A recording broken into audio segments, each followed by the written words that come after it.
Salam sehat, jumpa lagi di channel Tanya Dokter Paran. Video kali ini saya akan menjawab pertanyaan dari Agus Prastio di Purworejo, Jawa Tengah, yang bertanya, "Dok, saya punya basir luar yang selalu keluar lendir. Kalau dioperasi, kapan ya sembuhnya?" Ya. Sebelum saya menjawab pertanyaan dari Agus Prastio di Purworejo, Jawa Tengah, saya mengingatkan teman-teman yang mau bertanya kepada saya, silahkan tulis di link Tanya Dokter Paran. Saya akan jawab dan upload di channel YouTube Tanya Dokter Paran. Dan bagi teman-teman yang mau mengikuti konsultasi langsung bersama saya, ikuti Insight with Dokter Paran setiap Rabu jam 10 pagi ya. Undangannya biasanya saya akan upload di Instagram Tanya Dokter Paran 1-2 hari sebelumnya ya. Kembali kepada Agus Prastio di Purworejo, Jawa Tengah, yang menderita basir luar yang keluar lendir ya, dan mau dioperasi. Kalau dioperasi, jenis operasinya apa dan kapan sembuhnya ya. Saya akan jelaskan bahwa yang namanya basir itu ada 3 jenis: basir dalam, basir luar, dan campuran basir dalam dan luar ya. Jelas ya? Basir dalam, basir luar, dan campuran basir dalam dan luar. Nah, kalau basir dalam itu ada 4 derajat. Derajat 1, 2, 3, dan 4 ya. Kita tahu basir dalam derajat 1 hanya berdarah, derajat 2 keluar benjolan saat BAB bisa masuk sendiri, derajat 3 saat BAB keluar benjolan dan harus dimasukkan, dan derajat 4 sesudah melalui fase derajat 1, 2, 3, 4 benjolannya di luar nggak bisa dimasukkan. Kemudian ada basir luar dan campuran basir dalam dan luar.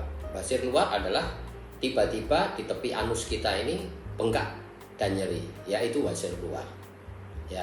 Biasanya basir luar tidak akan mengeluarkan lendir ya, hanya bengkak kemudian kempes.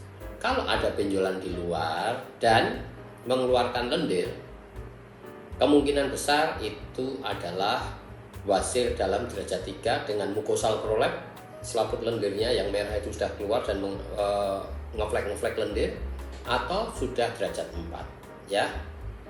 Nah, kalau itu terjadi 1 tempat, 2 tempat, atau 3 tempat, atau keliling, maka operasinya tergantung yang keluar itu ya.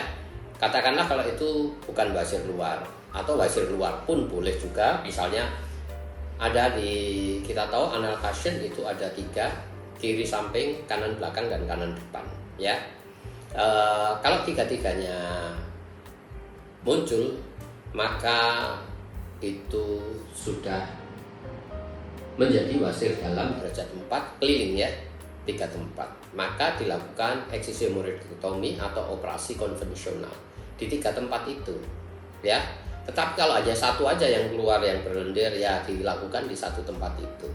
Atau misalnya itu basir luar juga hanya 1 tempat, ya 1 tempat itu dilakukan eksisi hemoroidektomi. Jelas ya? Kapan sembuhnya? Ya biasanya 2-3 bulan ya. Tetapi apakah selama 2-3 bulan itu kita tidak bisa apa-apa? Ya tidak. Asal sudah operasi, nyerinya hilang, kita bisa beraktivitas seperti biasa. Jelas ya, Agus Prastio? Kapan sembuhnya? Antara 2-3 bulan. Tetapi aktivitas kita bukan berarti kembali sesudah 2-3 bulan sudah operasi, tidak. Asal nyeri sudah tidak kita rasakan atau ringan, kita aktivitas biasa. Mungkin beberapa hari sesudah operasi atau seminggu sudah operasi, aktivitas kita biasa walaupun belum sembuh. Jelas ya, Agus Prastio? Jadi aktivitas kita itu dimulai sesudah kita tidak terganggu dengan nyerinya, walaupun luka belum sembuh, karena luka masih perlu waktu yang lebih lama untuk sembuh. Asal sudah tidak mengganggu aktivitas hidup kita sehari-hari, ya kita bisa beraktivitas seperti biasa. Kira-kira itu yang saya bisa jelaskan. Kalau ada benjolan di luar anus tetapi keluar lendir, jangan-jangan itu basir dalam derajat 3, yaitu basir dalam dengan mukosal prolaps. Sudah selaput lendirnya melorot juga sehingga berlendir, atau sudah derajat 4 ya. Kalau basir luar kebanyakan tidak keluar lendir. Jelas ya?